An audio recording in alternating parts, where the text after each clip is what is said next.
A Will Rogers High School graduate of the class of 1968, three-time Emmy-winning cameraman, photojournalist, and documentarian Dave Banks has spent 40 years in the field documenting history and chronicling the human condition. From treks across the Sahara Desert to climbing El Capitan and Half Dome in Yosemite Valley, Dave has been no stranger to risk-taking during his illustrious career.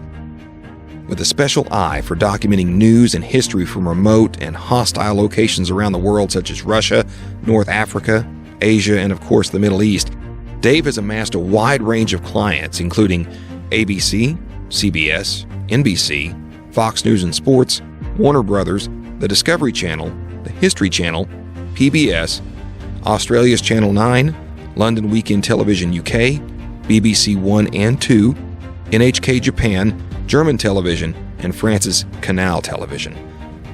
In 1999, Dave filmed the one-hour documentary The Quest for Noah's Ark. Fully aware of the Turkish government's off-limit status for access to Mount Ararat, Dave set out under cover of darkness and climbed nearly 17,000 feet to the summit of Mount Ararat. As part of the War on Terrorism television series in 2001, Dave served as a solo journalist in Afghanistan for Profiles from the Front Lines. This 13-hour documentary was produced by Profiles Television in association with the Department of Defense and Warner Brothers. Dave would be contracted by the Discovery Channel to direct a multi-million-dollar 5-hour primetime epic eco-challenge for both Australia and New Zealand, and he would go on to set up the course for the eco-challenge Morocco. Dave has also covered the 151-mile race in Morocco's Sahara Desert known as the French Marathon des Sables.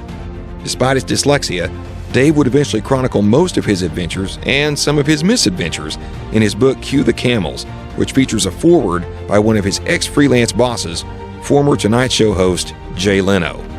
Dave's disappearing and reappearing act had been going on since I took over The Tonight Show.